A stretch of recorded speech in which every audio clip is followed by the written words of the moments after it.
The place outside my little four-walled world has changed, yet I remain the same.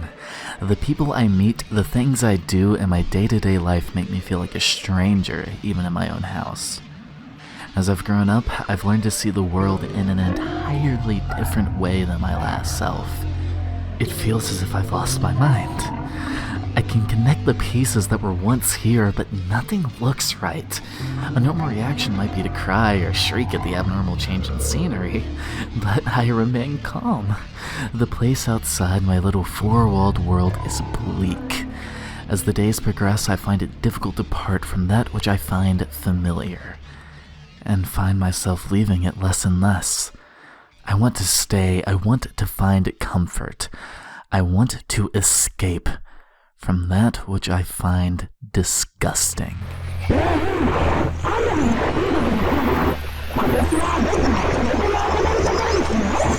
On a completely unrelated note, Saya no Uta. To properly dive into Saya requires that I set up a little bit of structure to this video, so I'm going to separate it into 4 parts. I'll name each part as we get to it because, well, the names are kind of spoilery. To the point of the video anyways, but they are too funny to me to just label them as anything else. Got it? Good. Time. Part 1. The Shaky Beginning. Saya's world building feels paper thin. This is one of Urobuchi's early works, and it shows. Now, I'm not one for it having to show absolutely everything, but the amount of stuff just glossed over does feel amateurish. Of course, the accident that caused Fuminori to view the world as he does isn't the center focus here, but it would help the story if it wasn't just some flimsy, made-up excuse. It smells of the isekai truck in that it's a lazy way to get the story started. These are details that we should be soaked into as the story progresses. They shouldn't all just be plopped onto us at once. If things like the inciting incident, the specific treatment Fuminori received, and most importantly for part 3, we'll get to that later, don't you worry. Literally anything about his past with the group he finds himself with were drip-fed to us one by one in holistic ways, kinda like Fuminori's stay in the hospital later is, the audience would then actually care about it. Just piling all this onto the reader at the start is, well, it's lazy. Let's take the third part of that equation, Fuminori's gaggle of college miscreants whomst he was once fond of before his most unbecoming accident. These people aren't friends to us. Now, that might sound silly, but for real, we are seeing this from Fuminori's point of view. If we can't relate to why he would care for any of them, and we aren't given any reason for them to care about Fuminori outside of the plot contrivance of, but we were such good pals, why should we care? Put a pin in that. It'll be an important tool that we'll use for later.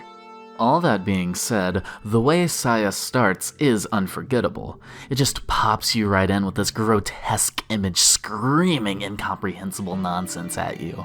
Immediately, we sympathize with the man seeing this hellscape before him. A pretty good start made 10 times better by the same exact scene playing out again, but from the other character's point of view. From just a simple shift, the story is immediately enriched. For one, Fuminori, though he's coping as much as he can, clearly has already dehumanized all those he was once close to. He's already slipping when compared to his friends who are genuinely concerned for his well-being. I like their words of worry here, though I do have to stress that Koji comes across as a dumbass because of how the story is structured in the opening part. Though that trend will continue. As a spoiler for the rest of the VN, we never see the old Fuminori. So Koji's retorts of "he'll return to normal" ring hollow. It's correct to say that the old Fuminori is never coming back, but it'd at least be nice to know what Koji's clinging to so fervently. One last thing before we move on from this opening scene. Saya's music. The track you first hear when this opening scene plays out is a catchy little number called Schizophrenia. A wonderful compliment to the imagery, and it plunges the reader further into Fuminori's detached state. Now, I am not a music major. I took a few years of choir in high school, but that's it. However, listen to how this song conveys mood. With the droning guitar and bass, it might come across as noise music at first, but it always keeps a consistent melody. Fuminori is in a fragile mental state, yet he still functions. Everything around him is inverted, yet he's still able to cling to the last remnants of his life. The OST in Saya is emblematic of what this visual novel exudes so well. Tone. This trend continues when Saya herself finally makes an appearance. When she comes into view, the inner monologue of Fuminori changes substantially. It's thanks to her that he's been able to maintain sanity, and as with schizophrenia before it, the OST shows that. The Song of Saya 1 is a piece that's much calmer than anything we've heard before. Saya relaxes his battered mind, and while there are still hints of things being utterly fucked within his surroundings and what he eats, it's a much more subdued track than anything up until now. It's thick with feelings of soothing anxiety, a phrase which contradicts itself, but what is Saya but a contradiction to the life Fuminori lives? Speaking of which, Saya, being the creature that she is, loves Fuminori because he has found beauty in her. That's why when they make love, there's no hint of malicious intent in her eyes. They're just like each other in that all they have is one another. In the house that is their home, everything has been painted a putrid mess of color. But compared to everything else, it looks pleasing. To get silly levels of deep, the painting being halfway done, to me, symbolizes Fuminori himself. As Saya continues to be more and more prominent in his life, the more anything resembling the outside world gets covered up. That vomit green paint is Saya's influence. When they have sex, Fuminori starts crying because she's the only one left who looks human, the only person he can connect with. Someone who, though he still has worries that'll leave him someday, knows his fears about her are irrational. She is all he has. It's no coincidence then that the next scene involves his old romantic interest, Yo. Urobuchi misses a fair bit in Saya, but the perspective shifts between Fuminori and the rest of the non-mid-scene cast are really well done in the first half, especially in this scene. Yo builds up the courage to ask Fuminori about his answer to the confession she gave before the accident happened. The confession proper isn't what's important here. It's that the moment the audience starts to side with Yo, it switches to what Fuminori sees. And immediately, we're reminded of why he hates these things. What he says is mean, but you can't blame him for it. He's done a fantastic job seeming normal, and though he's about to slowly go on the decline, it really is best for him to avoid anyone if they cause him so much stress. The outside world is ugly, so stay where it's safe. After he rejects her with the verbal equivalent of a nuclear bomb, his words not mine, Fuminori's dangerous over-reliance on Saya starts to show itself. All he thinks about is getting home to Saya. He cannot function without his fix of that sweet lolly ass. It's a real problem. To my utter shock, however, Urobuchi's failings with giving things proper explanation finally dies here. The hospital flashback hits very nicely for further expanding upon Fuminori's slowly declining mental state, as well as Saya's, whose "can I really stay?" at the end hits pretty good. Seeing Fuminori being eased into his condition through slowly recovering his vision as well makes logical sense. I like how he originally was fine until his sight came along and messed it all up for him. 'Tis the most powerful of the senses after all. Right when he's about to give in to despair, Saya shows up. She really does seem like an angel in this CG, and because we're given proper lead-in, Fuminori's begging to see her again feels 100% organic. When Saya's wants to find her father are shown, it's elucidated that these two are both equally isolated. Why not share in each other's company? Though it does make me wonder what the need for explaining the hospital and the accident via internal monologue earlier was for, though. I get introducing Ryoko as well as Fuminori's past, but Ryoko just stating the basics with a hint of suspicion when Ogai is brought up would have worked far better to establish a narrative through line that isn't repeated points. Oh yeah, the last key player in Saya, Ryoko. Unlike the other rushed introductions, hers is actually just god-awful writing. Her connection with the plot via the experiment with Dr. Ogai is just flat out stated by the narrator to us. It is the worst way info could have been given, and while I do think the conversation proper is fine, this little tidbit is just unneeded. Saya is one of the shortest visual novels you can read, and it's stuff like this that makes it evident as to why that is. It is great at conveying a solid tone, but everything else feels half-baked. Hence the title of this introductory portion, The Shaky Beginning. It has its positives in setting that atmosphere immediately, and Saya herself is handled really well, but everything else. It feels like Urobuchi was just so eager to get to the main meat of the story that everything was just rushed. Everyone's motivation, save for Fuminori's, is something we know, sure, but I, at least, find no inclination to even care in the slightest for what happens to any of these schmucks. Though, that's fine for a character like Omi, whose role in the story is more showing what exactly Saya is. I can't exactly say the same for literally anyone else, especially Yo. But I'm getting ahead of myself. For now, Part 2, The Rumbling. Saya's art is fucking goofy, but that's one of the things I love about it. Most of the CGs, and especially the sprite work, are so memeable that it's admirable. Of all the things in Saya that break my suspension of disbelief though, it is undoubtedly right next to some of that writing. It really puts on the ham, but sometimes that really works. For instance, when Fuminori comes home to a caught in the act of eating human Saya, her expression is so adorable. When juxtaposed to the last scene of her viciously devouring Omi from the inside out, it's also more than a little unnerving.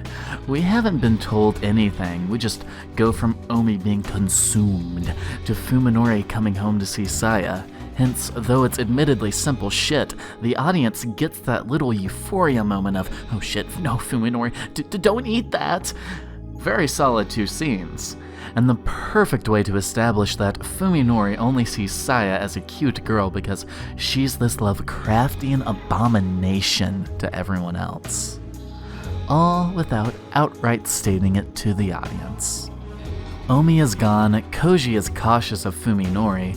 Fuminori has found a new piece of comfort and has redoubled his efforts to find Saya's father.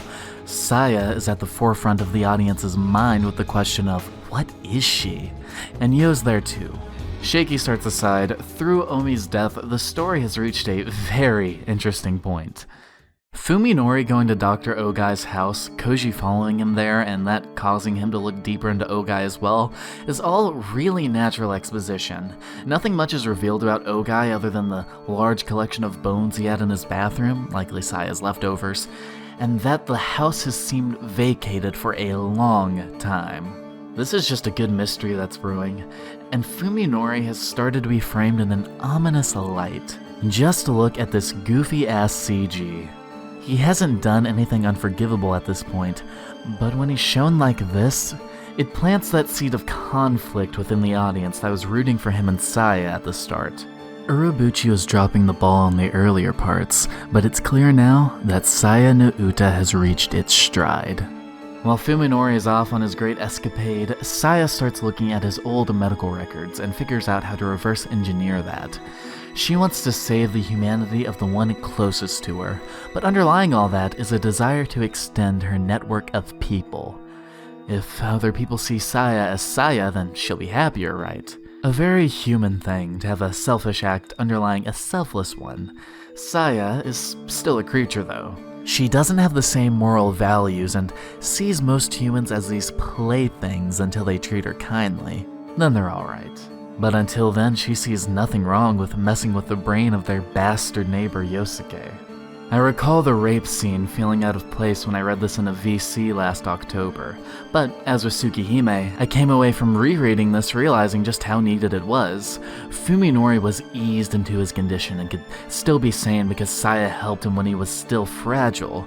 Yosuke, by comparison, was just dropped into it. Their inherent qualities aside, with Yosuke being portrayed as a self-indulgent asshole to anyone who's not his family, that mental stress is going to break anyone. Fuminori himself lashes out in small ways at his friends, and he's had time to get used to this. It's natural for Yosuke to indulge in every vile act a human can think of. If you're in Rome, do as the Romans do. If you're in hell, do as the devil does. It's what allows Fuminori to make the choice of cutting off everything else from his life save for Saya. Had this not happened, he might have reached the same choice eventually, but it would have been a while before it occurred. The story needs that forward progression. It needs, funnily enough, Saya to be dehumanized so that the earlier scenes of her eating Omi and the later messed up stuff to come can still be accepted by the reader. After all, we see the most vulnerable side of Saya through all this. At her core, though a monster, she's as emotional and lonely as the rest of us. It's why she experiments to heal Fuminori in the first place. Another thing that her fucking with Yosuke's head allows her to do.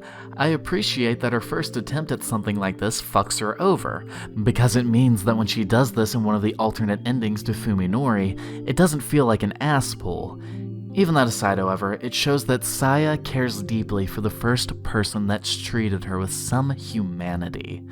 Their relationship may be scorned by everyone else in the cast, but when you come face to face with it and see it from the inside, it really is a splendid thing. They support each other, and while I am an adamant believer in the saying relationships should be complementary and not supplementary, when the outside world will do nothing but scorn your existence and the way you are, it's hard not to view it as deplorable. Disgusting. A vile place where only the lowest of the low interact. Fuminori simply sees how vomit-inducing humanity can be. Instead of a appealing-looking mask, those around him look like the horrid creatures many of them are on the inside. That's not to say this is a negative thing, mind you. Urobuchi is known for writing despair-ridden stories. But at the center of all of them is a bittersweet comfort. At the center of Saya is Saya, who is the reverse of all of this. Though she is what would generally be conceived as the most fucked up thing by society at large, Fuminori finds radiance in her. That shine is something that can be nurtured. It can impact the entire world if just given the time and care it needs. You may notice that this portion of the video, for being my favorite part of the story, is kinda short. That's to be expected, however. This part of the story is largely setup. Really well written setup, but still setup. There's not too terribly much to say about it outside of how it uses each character about as well as it could. Koji is knee-deep in conflict, not knowing if he can trust his friend. Fuminori and Saya, well, we know pretty well the antics they've been up to, but it still remains to see how what just happened will affect them. Ryoko becomes a point of interest through her coming into contact with Koji and Yo, and as for Yo, she's in a state of torpor, not really knowing what to do. She feels like a wild card at this point of the story, and I gotta say, I'm feeling pretty excited to see what she does. Before that though, we got one quick thing to cover. Part 2.5, The Very Okay Bad End. The reader is given a choice right after the Saya rape scene to go back to how things used to be, or to go fully into Fuminori and Saya's fun adventure. Should you choose the former choice, Fuminori becomes healed, and this ending plays out. The world is normal again, but Fuminori can be anything but insane after body parts were found in his fridge, his neighbors are dead, and well, just look at his walls. The very sound of another human voice is enough to make him break down into tears. Oh, by the way, put a pin in that. We'll need it for the next part. Long story short, Fuminori gets sent to a mental institution and is clearly a broken man. When Saya finally appears to him from beyond the door to his cell, he is elated. For the brief story we've had up until this point, I really love the line, "Let me stay the Saya you remember." Also, the imagery of Fuminori sitting on his bed saying that he'll wait for as long as it takes for Saya to come back shows that he's so shattered as a human it hurts. He's coping hard, and this ending, though it doesn't pay off any of the external build-up, still works off of the relationship those two have built up. It's a really well thought out bad ending, and it hammers in the point of there is no return to the good old days for Fuminori. He has to see what he's gotten himself into through until the end, and there's no stopping that. Part 3. The Fumbling. Yo doesn't belong here. I like what was done with her in the first half. It really felt like she was being built up to have a change in character, but let's look at it like this. Saya telling her, "You tried to take Fuminori away from me," really doesn't work when Fuminori hasn't so much as mentioned his friends at all to Saya. Yo really could have had an interesting arc, but as it stands, she is a purely reactive character that makes our two lovable protags go into goofy levels of Urobuchi despair core nonsense. I hate her, honestly. She might be the worst written character I've seen in a VN. She's filling the hole of making Fuminori and Saya out to be the monsters they are, a hole already filled by Omi, and she's doing it with none of the agency Omi had. Here's the thing about all that wonderful setup in the second part of the VN. It goes fucking nowhere. The last half of this visual novel feels like Urobuchi gave up. It starts out fine enough. I like the idea of Fuminori no longer being afraid of these creatures after having killed one in a fit of rage, and I like that it's that which gives him the ability to be so direct when he speaks. He is no longer afraid of these things. They are weaker than him. It's kind of a fucked mentality to have when you take into account that these monsters are human, but to Fuminori, he and Saya are the only ones that matter. Nothing will stop him from finding Saya's papa. Even if Saya says she doesn't care about that anymore and just wants Fuminori, he feels it's his duty as a man to meet with Ogai. Besides, taking out Koji in a secluded place would mean killing two birds with one stone.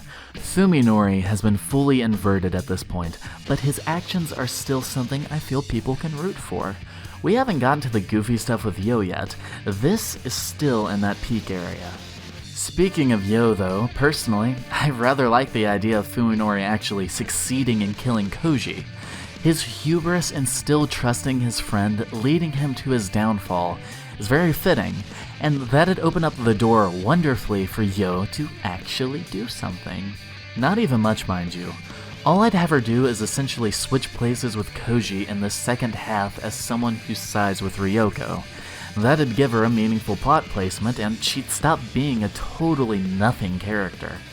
Hell, you could even have her meet the same fate instead of dying. The fate of being mind-raped and contorted into an abomination. If something like that happens at the end after the big fight scene, then Fuminori would be so far along that it'd at least be more believable for him to accept it. Now, is that idea 100% sound? No, it takes place right at the end and would probably muddle some things up.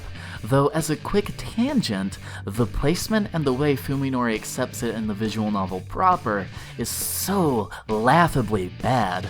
Remember that pin I told you to place when we talked about the bad end?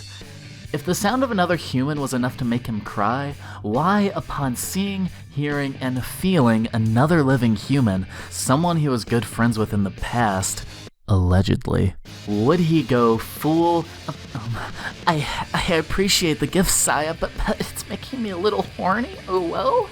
The intention was undoubtedly, look how deranged and depraved Saya and this world have made Fuminori. But all I can do when I see stuff like this is laugh at the mental image of Gen Urobuchi adding in the word despair another 50 times. Saya's abilities. Though I hate what's done with Yo, seeing it actually be put to action and changing someone's entire existence creates a good reason for Ryoko to be so scared. This is something so utterly inhumane. That's a scary thing worth sleeping with a sawed-off shotgun for. The problem with Ryoko is that while I like her character, the role she plays is so mind-numbingly boring that watching paint dry would be more fun. Kinoku Nasu said he was a fan of Urobuchi's Saya, and as one author who also writes ungodly long, totally unneeded if you just explore those ideas in the plot exposition scenes, I can see why. All Ryoko does is save Koji and read fucking notes. Though her warnings to Koji of, "Don't touch or look at anything if you fear for your life," can be read as menacing at first, we're never given any reason as to why she says that. Madness overtaking her? Sure. Why not? That's reasonable. But even if she's a bit loopy, shouldn't there be some credence to why she acts the way she does? Ryoko is a rational person. Her madness makes her rationalize things out to the point of sheer exhaustion. But instead of exploring why she gives the cryptic warning she does when her and Koji walk into Ogai's lab, as with most things in Saya, it's just pointless exposition there to make the plot seem deeper than it really is. I love Ryoko in concept, and hell, even in practice once the humanity wins ending gets into gear. But fuck, everything she does in the second half of this story is either lazy or a total plot contrivance. It's just flat out stated multiple times that she was involved in an experiment gone horribly wrong. An experiment that, like with Fuminori's past, we never see. It's just told to us over and over, and can you get the picture why this drives me up a wall? I honestly feel like Urobuchi just lost interest in actually exploring these concepts. Fucking everything except for the boring-ass, undercooked drama between friends is left to exposition dumps. Speaking of the drama, Koji wants to go and stop Fuminori after Fuminori tries to kill him. Reasonable. But Shit for Brains decides to call him, and I decide to stop having any care in the world about the tension in this story. He could have tripped Fuminori up with Saya in person instead of over the phone, but okay, gotta let him despair over finding the human meat in the fridge and set up for that last choice, I guess. Honestly, the true end is the only ending that makes sense because Koji is a fucking dumbass. No way he'd make the rational choice to call Ryoko. But I'm getting ahead of myself. To get back on the topic of the fumbling, part of me wants to think that Urobuchi knew this part of the story was getting silly. When Fuminori gets off the phone with Koji, Yo is sucking his dick after all. It's just a shame that this story turns into nothing but a middle-of-the-road dark humor showcase in the second half. I hope my feelings for part 2 of this story came through. I call it the rumbling for a reason. Things go at a good pace and each scene is setup, payoff, setup. It had its baggage from the beginning, sure, but it was going places. Where the story fumbles immediately after the first choice shows up is in giving in to all of the bad tendencies that reared their ugly head in the beginning. Details get glossed over, character motivations make little to no sense in the case of someone like Yo, and most damningly, every now and again, a scene comes along and ruins the number one thing Saya has going for it: the tone. This story is dark, and as I discussed earlier, the music by Ziz Studio really hammers that in wonderfully, as well as that utterly oppressive, though bordering on silly art by Higashiguchi Sho. But that can only take a VN so far, and though it carried the beginning portions of Saya well enough, by this point in the story, when that initial shock wears off and we're just here for Urobuchi's despair express, it can no longer carry. What I feel would actually improve Saya exponentially is just another core of the story. Give it a 5-act structure like a standard play. As it stands, what's needed is more time to flesh out all the ideas presented.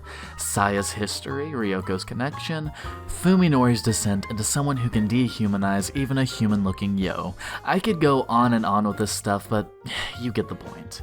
There is actually one scene that demonstrates perfectly what I'm talking about, though. When Ryoko starts putting together Ogai's notes, we see a little flashback of when Saya was introduced to the world, how she grew into even her name. It's a nice little scene, and it adds a lot to Saya's depth. Combine this with a little scene of Saya comparing herself to a dandelion later, and her functions begin to come together. A flower that spreads across the world because it was nurtured through Fuminori's love. Huh. I wonder if the ending's gonna capitalize on that little detail in any way. Or if it'll make it just sound as dumb as I did. Koji has to make a choice. Does he do what I, the person who has no faith in him, expects him to do and call Fuminori? Or does he call Ryoko and figure out rationally how to stop Saya for good? Part 4A. The goofy but fun Humanity Wins ending. He calls Ryoko, and already I regret choosing this. Hey kids, what's the laziest way to do an exposition scene? If you answered, in a diner, give yourself 5 points. I'm half joking with this one though. As I've stated in the past, you can have a trope in a story and it still be a compelling read. What matters is how you use it. So, how does Saya utilize its diner time between Ryoko and Koji? It's fine. The CG is pretty nice and the strategy to take out Saya makes perfect sense. Could do without Ryoko telling Koji that his life will be filled with nothing but despair, should he continue. His life was already going to be like that anyways, but I digress. Seeing Ryoko in her full-on delusional spiral is pretty fun though. I'd like to talk more about her, but her character really is just this. The fight that takes place once they actually get to Fuminori's is pretty cool, and makes me realize just how great Urobuchi is at action scenes. Man has a knack for kinetic movement. Where this ending really gets into gear though is when Ryoko shows up. She turns this from a good action scene to the most wacky yet hype-inducing thing I've ever read. I don't need to explain anything, just look at this greatness.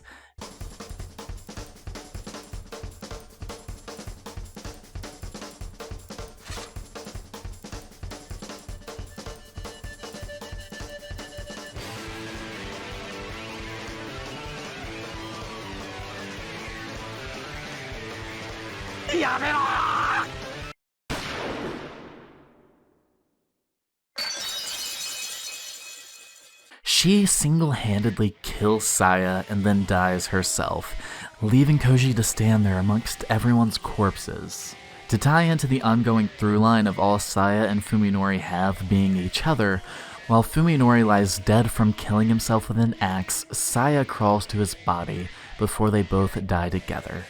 It's a good send-off for the cannibal hive, and it sends Koji reeling into a life full of nightmares and paranoia-induced hallucinations that his only salvation from is a single bullet he keeps behind his bathroom mirror.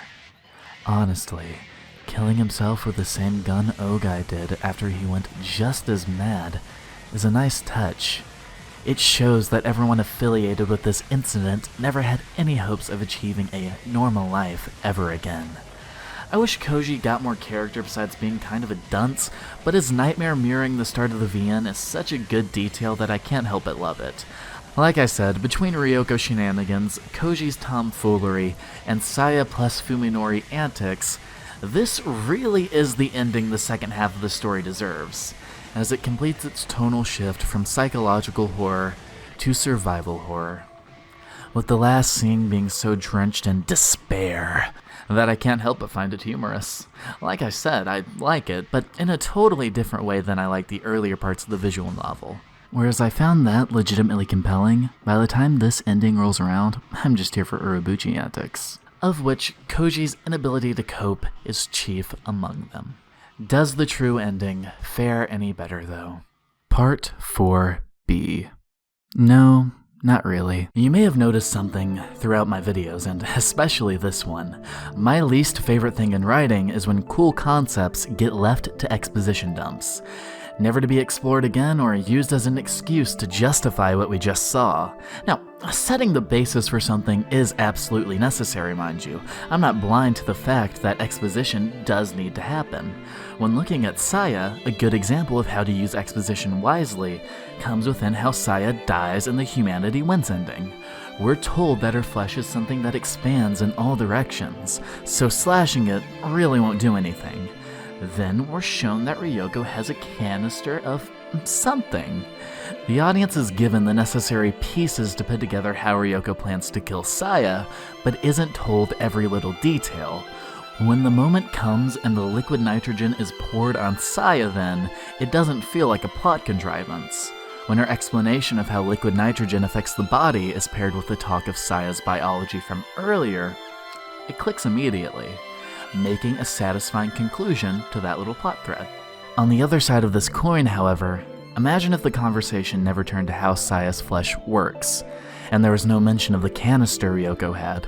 Instead, in its place, we're left only with the scene of bullets shot at Yo, someone who is made to be like Saya, where bullets and slashing don't necessarily affect them. The logical through line still follows that breaking Saya into pieces is the way to go, but none of the puzzle is really there save for a general observation. When Ryoko shows up in this alternate take with the same strategy, then proceeds to explain the details about Saya's flesh and liquid nitrogen after the fact, it's not exactly compelling, is it? The true end, which is only hinted at in a throwaway line comparing Saya to dandelions, it's not exactly compelling, is it? I like this ending in theory. The whole scene of Saya blooming and making the world into something that she and Fuminori could thrive in is a really beautiful sentiment, though it's marred horribly by Saya's rush to nature. There was one scene explaining the lore of Saya and how exactly she functions. This scene, as I've stated before, is something I liked. I think more scenes like this, not in the same pages of Dr. Ogai's notes, but more scenes exploring exactly how Saya works, are sorely needed. As it stands now, that scene of Saya blooming, though captivating in art, music, and sentiment for our two protagonists, falls flat when it cuts immediately to Ryoko explaining that love really does conquer all, and other such lame anecdotes written by Dr. Ogai for 10 minutes before the game ends. The most active character in the last ending just does nothing. Reads and dies. While I can appreciate her getting lost in her work, Ryoko not making a single move in the true ending really sinks in that she's kind of a nothing character. She frees Koji, reads some stuff, then dies. The cycle of things dying to be reborn is also something I can gel with, but that's also something that has no build-up. The closest we get is Saya transforming Yo, but that's described as a revolting process that only results in her losing all sense of herself. That's not death and rebirth, it's simply death. So the world being remade in the same way just kind of falls flat, especially considering Fuminori probably dies from all this anyhow. In that sense though, the world now accepts them as normal. Of course it does. Everything else is mutated and dead. I look at this ending and just see a bunch of pieces. Pieces that could fit together to form a 10 out of 10. Genuinely. As it stands, Saya no Uta is just mediocre at best. 100% gets a frowny face for wasting all its potential and falling flat right at the end. I don't care about any of these characters by the time the VN concludes. Not Koji, Yo, Ryoko, Fuminori, and sadly, not Saya either. Saya and Fuminori, as stated earlier, just get funny levels of evil within the second half. Something that I wouldn't even mind actually, were it not for one thing. This VN establishes early on that it can shift perspectives at the drop of a hat. The difference between these perspectives can be jarring in an insanely compelling way. That's clear with the opening scene of this visual novel. The audience's opinion on what the characters are doing with this in mind can shift drastically as well. For example, we side with Fuminori fearing the putrid liquid coming from Koji when he tries to walk away. But when the same scene takes place from Koji's point of view, though he is a little sorry that spit flew, Fuminori is clearly an overreacting nutcase. I feel like having this difference in perspective makes for a far more compelling read during the first half, wherein the reader feels legitimately conflicted on who's on the right. Fuminori does some messed up things, but we sympathize so heavily with him because of what he's going through. This stays true right about until Yo shows up and Fuminori chooses horny instead of believability. From that point on, I don't know about you, but it was no longer this interesting split of perspectives. It was just Urobuchi antics all the way through. This VN would have been much more compelling if that balance was maintained, the writing making you side with Fuminori despite more and more vile acts until the final choice arrives. The final choice should be the last perspective shift. Either Fuminori is an unredeemable villain who deserves to die, or he's the herald of a new age. Someone who found beauty and love in that which we'd all generally view as unfit to exist. I can harp on Saya all day. It just has a bunch of little things that push me the wrong way, but it's shattering what I found compelling as hell in the first half with this rushed, goofy, flip-floppy nonsense is the one thing that makes it so insulting to me. All this promise with no delivery. It's like getting a fourth of a 5-star meal. Like, sure, what was there was good, but I'm still fucking hungry. And I gotta say, the rotted flesh-looking thing that fills up the rest of the plate just can't compare to that delectable green goop. This entire VN could have been delicious green goop. Thankfully, in the most powerful character arc ever put into motion, Urobuchi clearly learned from all of his mistakes during his early career, because the subject of the next video, Madoka Magica, is all the green goop I could ever ask for with dessert. See you all next week. Like and share this video if you too would like to eat some of Saya's immaculate green goop. If you would not like to do so, 1, you're a coward, learn to try new things, but 2, still like the video so I can get that sweet, sweet dopamine rush.